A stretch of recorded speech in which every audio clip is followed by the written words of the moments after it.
hiki I he o tua he kuone o whanai ka lunei noa he kone no whakahotau o tu o pulau I kuho na motu tutupu Hiwa pe mo asenitai le mo siu ene o whane I kai ke ho matani he kone o whakahotau o tu o pulau I kuho na motu tutupu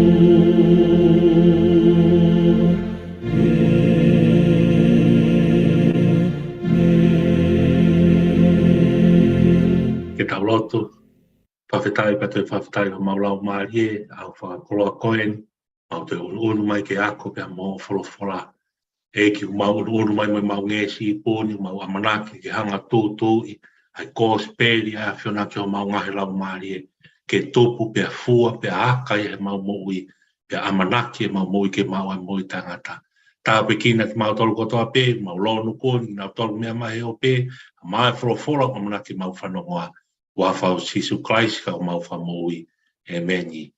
Tapki he a whia o toa e tau roto ngā pe o kore pe ke hufanga pe ngā he whakatapu to toa whakia tuka me tau proklama ako whala ako toi tapu whakawike ai platform e tau pe mo koe Sisu tai tari whia ki mau tolu kotoa pe mau mea mai heo pe tau kau ngā kau whata si o whonga ngā he tamai si ngā he whae a maa si tau whangatoko ua whangatau ke te whangatua whawhini ngā he ngā o ngā whepe hapotu ke mea mai ai. Ki whainga maari e ko ni whaatā mai ho loto, whaatā mai ho lau maari e ke tuange ki he wholowhola ke ni hanga ho hino I. Na tū ke wholowhola aho ni ke tau hanga whakaino hino e tau moui ko ngā koe piri kimi e tau whai me taimi ki tau au sia ko toa I tāni ti tau whanonga ki ai. Ko tau ako toi tapu e ahoni te whito ia he tohi a sere mai a, pai whāpa koe vesi ula ki vesi tahataha ke vesi tahaua, pa me vesi uaua ke vesi uavalo. Sere mai a wahe whā, vesi tahataha ke vesi tahaua, vesi uaua ke vesi uavalo. Ki mua pa tau tānoa e wholowhola ahoni ko whāmu ke whakatoka e whehu I ko nika te tau tō. Ko tau mateu nai ki he aho e whakamāu a māmani. Ka wā Kristiane, o tau whoronga pe o tau amanaki e iai aho e whakamāu e māmani koe ni. Hange ai te o tūnuku mai ai whakamāu e o tuake e māmani koe ni. Hange pe koe pau e tau moui ke tau whanonga I he matapāo e mate. Hange pe koe pau e tau moui ka ma te tau wholau I hawaka I a tahi. Kono ngai whisi ina wā koe afu e tahi. Ko pau ia. Mea ia ko pau. He kai ke tau wholau tatoro he tahia, pia whisi nau a hake ia koe one, pe koe kere I kai. E ta tau tof pea e pau e hala whanonga ko ia, pia mo e pau e whanonga tangata ki he aho e whamāua e māmani ko ni Judgment Day. Taime niu hange tau whenga ke tau waafe pe hono malangai, tau waafe pe ko ngā matamata tau te teki, ngā matamata tau irifia, pa e taime niu tau tukuaki maha koe malanga ia koe ngai kuonga whakaosi pea koe mea pea ngai siasi whakakaristiane koe, ko mau siasia mau tau mau tala noa pe mau tau he kolosio si isu. Ka koe mea kono tala mai he whorofora, pia whakatokanga I maa ki tau tau, pia ko pau ki tau teu ki tau tau ki ai. Koe hae nau e aho whakamau, tau o si ilo kotoa, o tala noa kotoa ki ai kau whatu ko speri, tala noa pika mea se nesi ki a whakaha, tohi tapu kotoa tau whakatokanga ki he aho koia. Koe aho koia e ha ere, e toi whoki mai a Sisu. Koe tala mai ia. He kai ke te hau ia I he Sisu, tapu pia mo ia, aini koe ku mohu keresi. Mo alo ofa. He kai ke toi hoko mai ai a Sisu kon ke tau mao e mo ui pa tau mao lai au pit ke ne utu wai mo keri ke ne tau ai Sisu ko ia tau maheni mo ia. Ko Sisu ko ne ha ere mai I he aho e whakamau ia. Ko tui whakamau lahi ia.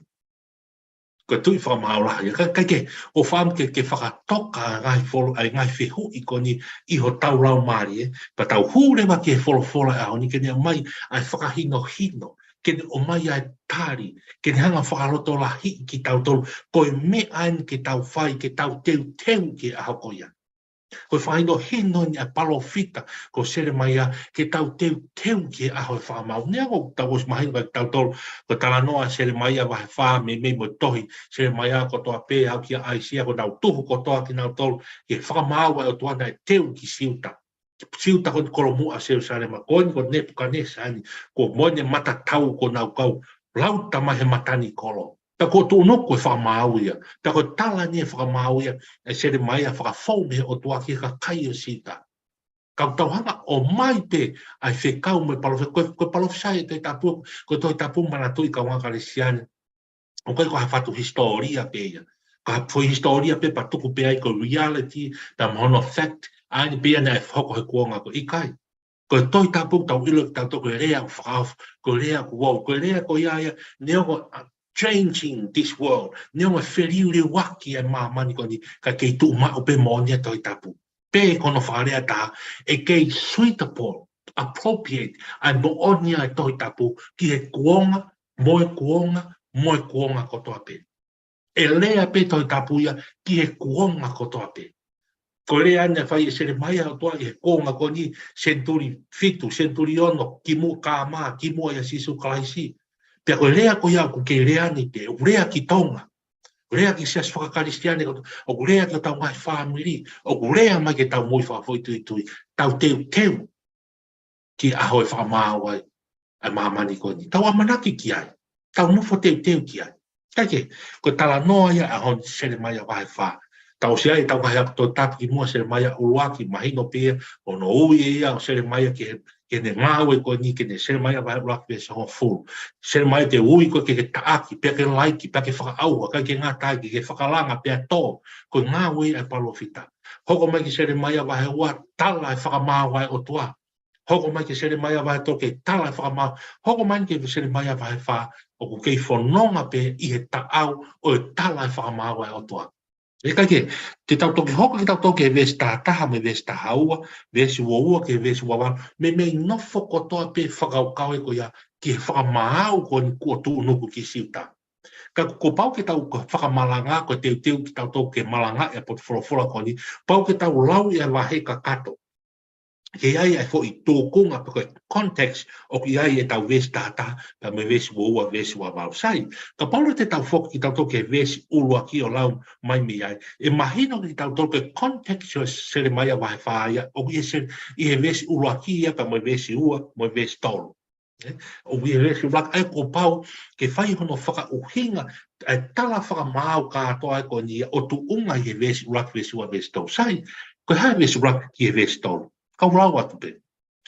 E isi leri, ka pau te ke foki mai ko si hovai, ka pau te ke foki mai ko si hovai a me tai ha mai, ka pau te fie foki mai ki a te au, pe ka pau te ke ave ho ngai whakariria ke oa te nau, ke whi au mea moau, pe ke tuku ho o alu holo, me siwa, pe ke fua kawa o pe he tangi e mo uia si hova, o whai mo oni, whai i whakalao, moito tonu, pe toki whai a tala monu, a ngahi ka kai ke ni awhio, pe a ni awhio te nau wiki.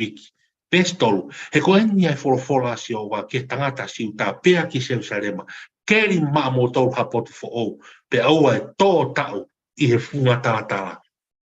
Ko vesi ko o te lea pe e ia hosea. Kaike, ko foi vesi ko ia e tolu ko ia, o ne whakamahino mai, o ne raki, o mai e ia e whakatoka, ko mea eni te mou hawai. Whakatomala. Ko whakaukau ni whakatomala i whaino hino a sere mai a foki mai. Foki ki a Sihova, e Jerusalema, siuta, keri maa ki moutoru hapotu fo ou. He koe mea kona mou lotonga keri ai e tō noku ki moutoru ke whakamawa o toa. O tō noku a te tau tea a Sihova ai, ke mata mai kona mou keri ai, e potu tala kona. Koe hae potu tātā, ko ia koina o tarite pe mo ngahi whanua mori. Taula vei he historia, alu a siuta, Isideri o whai tarite pe mo Asiria, Isideri ko mua Samaria. Palofisai kai Hosea, Mosi. Pa whai nau tarite koe o hoko peia, o toi hoko pe tō tākona nau whai tarite kai, eke tō tongi whai whaka Asiria ia. Koe ke lawa e totong. Whenga hi fo Israel ki kore ke siuta ke tokoni mai, tātā puni whare tā siuta. Koe hai mene hoko, hi fo mai rewa teki rāti perisasa, salamaris, ngahi haa tui o Asiria, whakaau hatu he senturi waruia a Israel. Koe ngā koe ha, koe kering a ki nau tolu ki hangahi potu talatala.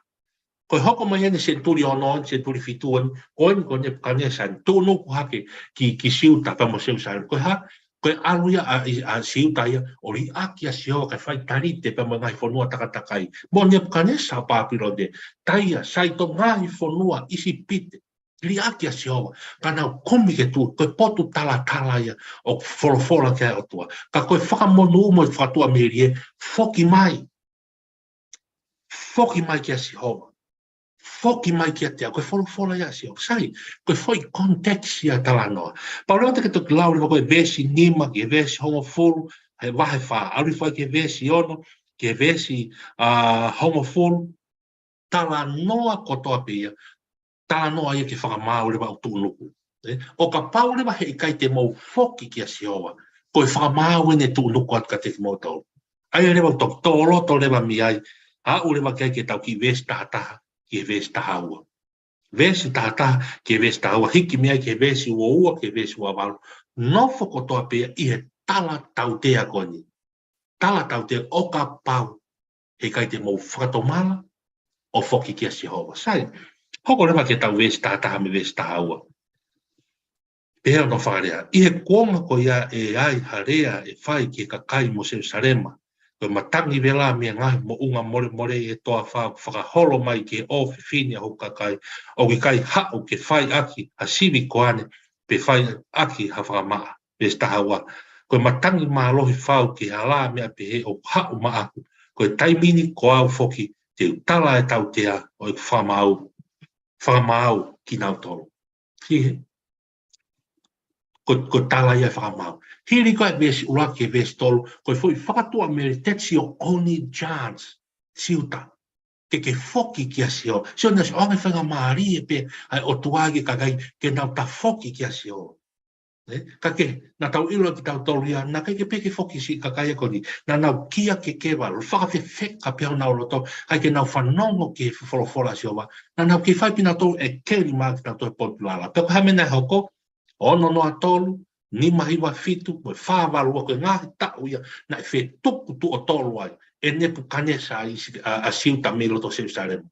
Oluaki, whe tuku oluaki, ave hou eki, alu ai pa moe haa tui, alu ai mo nau tui kon ko sohia kimi, ne kau ai palofita kon ko isikeri, alu hono hou wā, alu hono wā, whe tuku ia ngai, haa paa lunga ngai, haa ngai, alu hono tolu whakaauha kotoa. Kaike, nai kai peke nau tafoka, na kai ke nau whae nau tōra vesi blak mo vesi tau sai. Me vesi whaare wa hau ke vesi honfuhanda tau whatanoa ki ai. Ka mata tōnu koe whakamau. Tōnu koe te whakamau. Vesi tahataha reo me vesi tahau o tau wholofola au ni. Tala mai, ko tala tau tea Sihova ki siuta. Ko tala tau tea. Ko palofisa ia o tala tau tea a Sihova ki siuta. Sai, Paula te ke mawhanga maaria te hoko te holau tohi ai, e vesi taha tolu o whanonga i peo au ke vesi taha hiwa, vesi wano, nau hoko atu kotoa pia i e tala tau tea koe stu nuku ia, koe ngā, te koe ke tau whoki kia Sihova. Au ma lewa ki he vesi uoua, ai koe vesi uoua, tau hiki whoki me vesi taha taha ke vesi taha ua, ke vesi uoua ke vesi ua waru. Ka toa mai me vesi taha hiwa ke vesi ua taha, taimi ane tala tau tea a Seremaia. Tala tau tea Seremaia ki siuta, na e taimina si whakawha i ai. Ne whakawha i ai a Seremaia i hono kakai. Ma tuku tau nofo maupu tau whamaranga, tau whanongo maupu ko Seremaia, koe palofita o roi mata ia, weeping prophet. Koe eifo koe mahino ia, o stu no koe whawana si tangi. Hange kone wholofola pe, tawange ke hoko roi mata koe whauni tenu. Ke tangi aho moi po, ko ngā koe whakamau pa moi tu noku hoku kakai ke whakamau, ko ngā pe koe nau whaianga hala, ko ngā pe koe ke nau whoki o whai e whina ngalo Sihova, ka kua pau ai whakamau ia o tua. Ai ko matai e vesi taha hiwa, vesi wanoa, vesi wata. Hoka tulewa ke vesi ua ke vesi ua walu, ka rau atu pe. Seuke, o ku ware hoku kakai, ko Seremaia ai, o ki kai te nau ilo au, Koe hako I se sere ki nau tolu, pa koe whahinga tae ata mai, o nau ngoto I he COVID, ka koe whaidere o kai te nau ilo ki ai. O nau ngoto I he COVID, nau toloto I he palutu I he COVID, ka kai te nau whaidere. Whaidere koe ke nau whaina toki ai. Whaata mai ene rea, mā ki tau tau tau maheni, ko tonu ia ko rusa, kau a pe aloi. Hangi ko whata noa, nā ku rea mai a honi ki tonga. Rea mai a honi ki tau tolu wesi, riana ko toa pesi, ngai siasi, whakakaristiani, o ku rea mai ka ki tau tolu whakatokanga ki he tau mo ui, ki tau foki ki he Sihova, te ria e whamau o tu nuku mai. Hangi ko whatalano, hangi ko ita sere mai, tala mai sere mai, o ku vare haku kakai, ku whangai whatapu, ko kakai o kai ke nau vare, ku whangai whatapu. Ko hinga tala noa pe hea sere mai, una osi ilo le rei pe ko Sihova, te nau hao ai, talu e hono mai ki nau tau me isi pite, talu e hono whawhanga pe, whakata whanofo ki nau tau le whanua mahu tau, o te peke nau tui na toki au tua, o hinga e tala noa ko na sere mai ki he vare, ai kakai isteri, peko e kakai siuta. Pakta o mai rewa ki tau na au tau pe he ki tau tau kaunga karistiane, tau osi ilo le rei pe, ai Sihova tau hao mo uia, ka tau ke whai pe tau te COVID, tau ki alu pe tau toria I hala haa manu, tau ke manako pe tau ke tau nofo en haa manu ki, pa mo whaka o tua mateo mo ui. Hiri ko ia, o tau osi ilo le rei pe o kou hawa Sihova ai. Ko mea uhinga e tala noa sere mai I he vesi woua. Kai ko meri e ange whai COVID ia, ki e tau tanga kesi uta, I he whai le rei. E whai ha mea le rei. Ko ha mea hoko e ahoni tau whatonga I ho tau kuonga. Tau whatonga I ho tau kuonga e ahoni. Ko taimi ko mea ko tala noa ia, a tala noa ko kai te tau, pia ko COVID ku whakatapu. Ngai whakahua ia whai, mautolo kone mātua he tāno āma, ngai whio I anga ke kotoa pe. Hange e koe whakahua ko vihu whangai whatapu, koe mea ia o manako ki ai, pia ku pāmawawa pia ni hanga, whakamāri e I pia ni hanga, o mai ai fia ki hao whanga. Kai ko tai pe ku vai wholo atua taha ia, mo tala no hange manu ki I, hange pe tau whenga pe ke whakapapa ia, pe ko ngā koe si o mai, ka kai pa titau ni nā hat whai mo ke whakamatala tu au ka ke alu, ka hoko ake mau, whakahua a mau tolu. Ko mea ko ke whakapahinga ki tau, ko mea ko hinga ke ai asira, ko mea ko hia whai I lo. Pa ko apply mai ka ki tau tolu ke tonga kotoa. Nā tau tupu hake koe whanua ko tuku ki langi. Nā tau tupu hake I mamani mo whaamiri na karistiane. Ko tau mea ko toa pena ko ne kina ki tau tolu. Talo e tau tupu ke tau woke la toi whasaa pate. Teke ke tau tolu. Ke tau hoko ke ngai la kanga e loto whehu I he siasi. Teke ki tau tolu ke tau o mau peki. Tiu. O stau e ke o ke te whai hala hataha ia. O te whai kovia taha ia. Ko mea na itaia sere maia I kakai siuta koe ni. Whanua vare, whangai whatapu. Ko rea pehe, ko ngako, ko rea ia wholofola. Ka pau te tau te wakiri hake, ko rea whapiri tāni au ni o mai e foolish of men. Ka pau te tau te oake tau te rea whahe peru, te loloto ane e ne whakamatala ana ia, ai whahinga foolish of ihe tangata, o kune os ilo le rei pia Sihova. Ka kene ki whai pe ia ai COVID. Pa nei wholofola si hune whai, tuhange pe mahalo ke tau te whai ki kore sinia pia mo ngai whanua takatakai e ngai whanua sentaire a so toma moko mora ka koe ka pane unge. Koe nai tupu ai a sisu. E tau te a o la yange e koe si iro le rei pia e mea kai ke ton ke whai moi mea au kai ke whai. To si kakai a koe nake nau iro e nau toria sisu. Kana uhinga si nau whai koe whai ta iro rea te a paula. Whai tai ilope, whai tai tuipe, ka tālunga moi mesi ai o toa. Kake, mesi ua tolu ke vesi ua fitu. Whakamatala ko toa ni e sere maia, e ne mamata atu ki e whakamāua o tunuku atu, ki I siuta. Vesi ua tolu ke vesi ua fitu, pea no wharea. Nā ko whakasio ki mamani, pea tā ku maunga noa molala. Pea ki e ngāhi langi ka nai kai ha mama iai.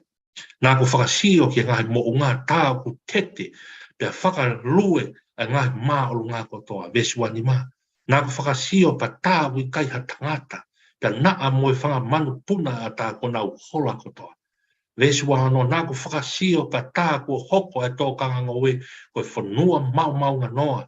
Pea ko holoki hono ngahi koloko toa i fotu mai a Siova, i fotu mai e ka kaha hono hou hau. Vesi wa fitu he ko eni ai wholofolo a Siova, e hoko ai whanua kotoa ko e koto mau kai te ai ke osi au pito. E ko e wholofolo ai a Siova. Whatonga iang. Mea whakaloloma ki tau tolu heni ka wā Kristian tau whanua, koe wholofola peni a Siova, na ne ngahui ai maamani ko ni, na ne ngahui tato whaingata, koe wholofola peni a Siova, na ne wholofola pia tuku e ngahi langi mo maamani.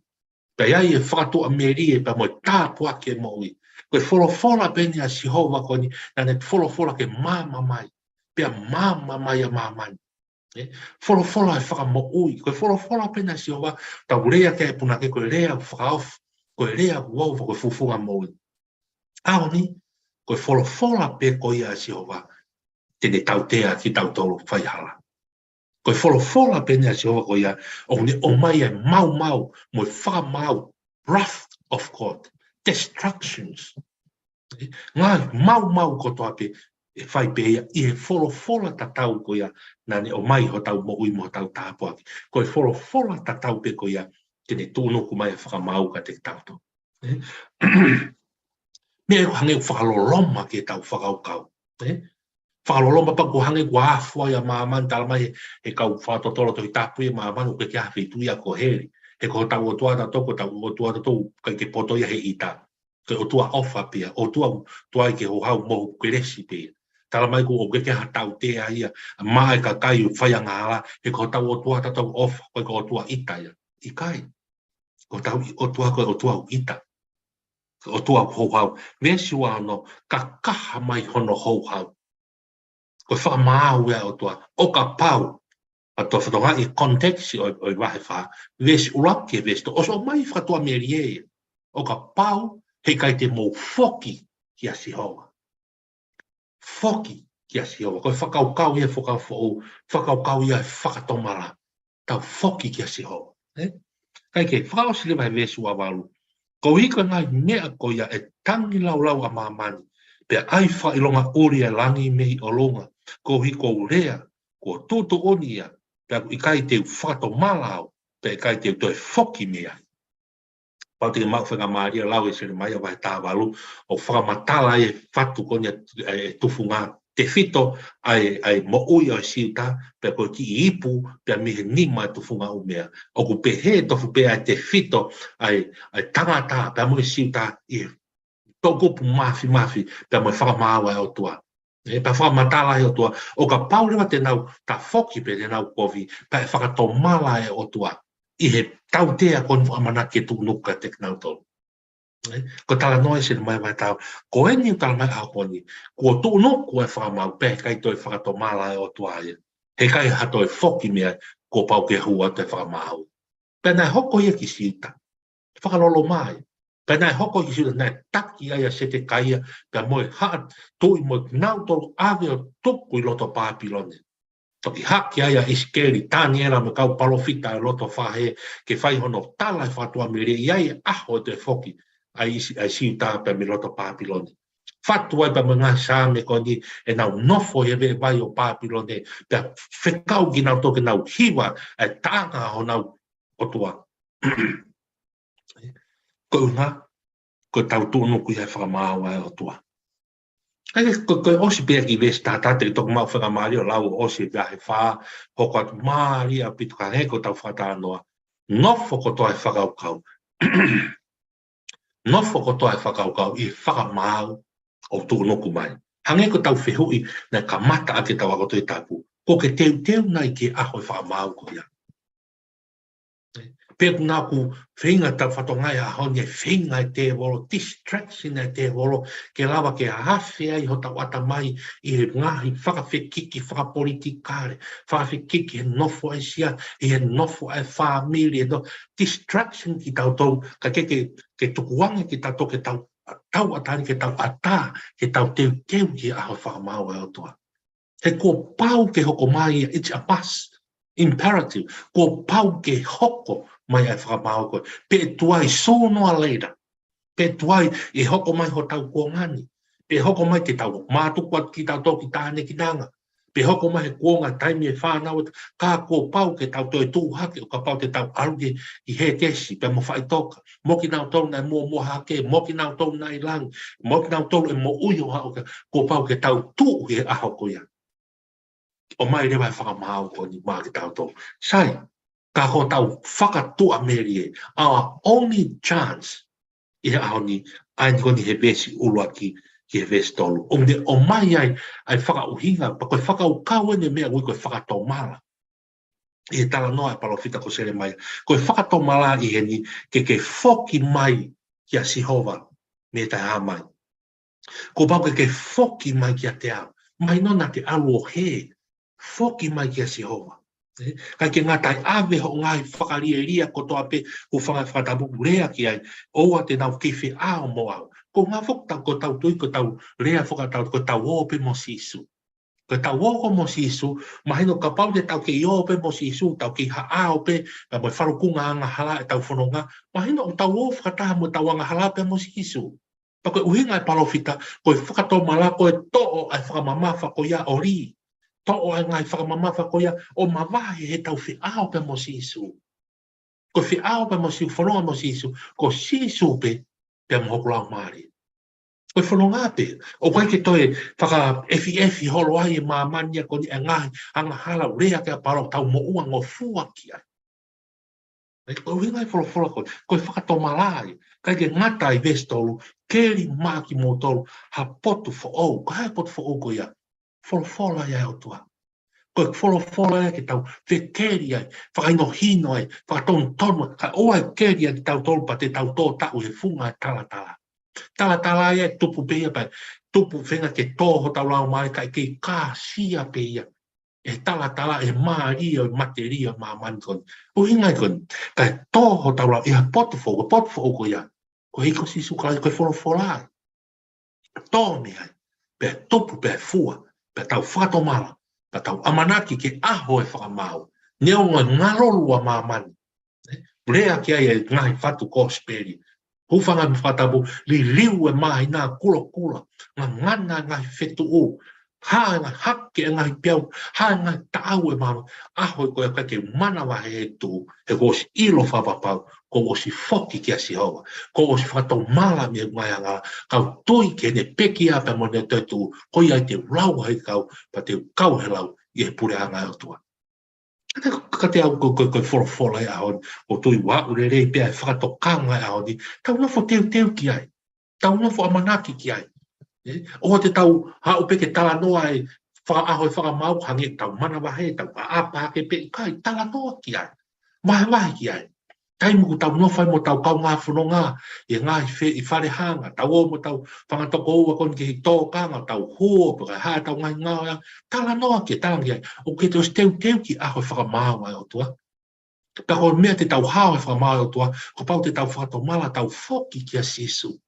Ha, o ke ta alo mai a sisu ka te tau tau, whoki mai, tama, o whine, whoki mai ki a sisu.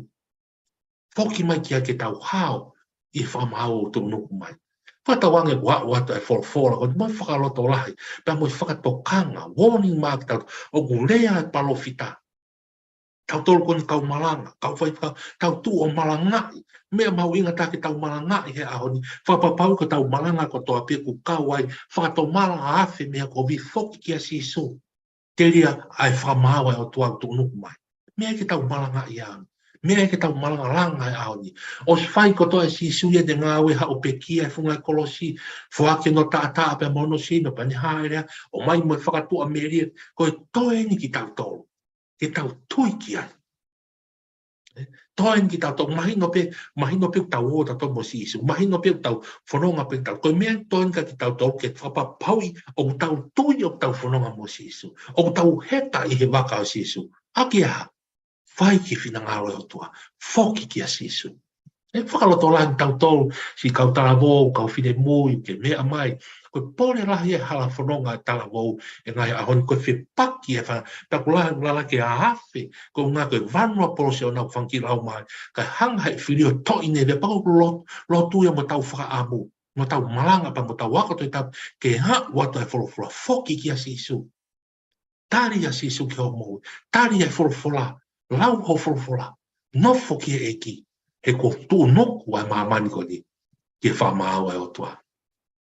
O toa mafi ko maulotu ia, ko mau maurea ko toa pe, aki nau tolo mea mahi o pe mo mauto, maurea ko toa eki, mau foki mai ka sisu, mau whakato mala ki a Fiona, me mau ngahi kovi ko toa pe, hai, here ai ua e hori tau mo mau whakapong, ai ngai whakamamafa e anga halak mo uango, ai mana wahe, ai loto si, ai tairiri, ka mau tu makaloh i mau tui, e mau iro whapapau, ko whakamore more mau anga hala, i taa ho aloa si suklai, nai fuake fungai kolo, ke mau tui ki ai, lea ake o mau ngai loto, lea ake o mau ngai ngotu foki, ka mau maua mo ui tangata.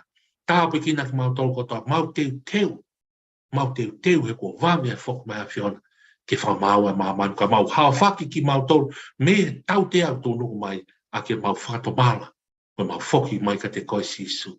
Tā pekina ki nau tolu kotoa pe mea mai o pe ngahi lau maari e kotoa tauan ke tau tū i a tenga mo ui e whoro ke tupu pe a fua ia e lau maari e kotoa pe whai ai e mau teu he pirikimi mau whai e mau tū kairi, mau tū whamaka tū he mohone whoro mo mau amanaki. Ke aho e hoko mai a whakamau, o mau tūha ke tū mai lau, ke mau pare, mo e klaudi ko whake a Fiona mā ki mau tō.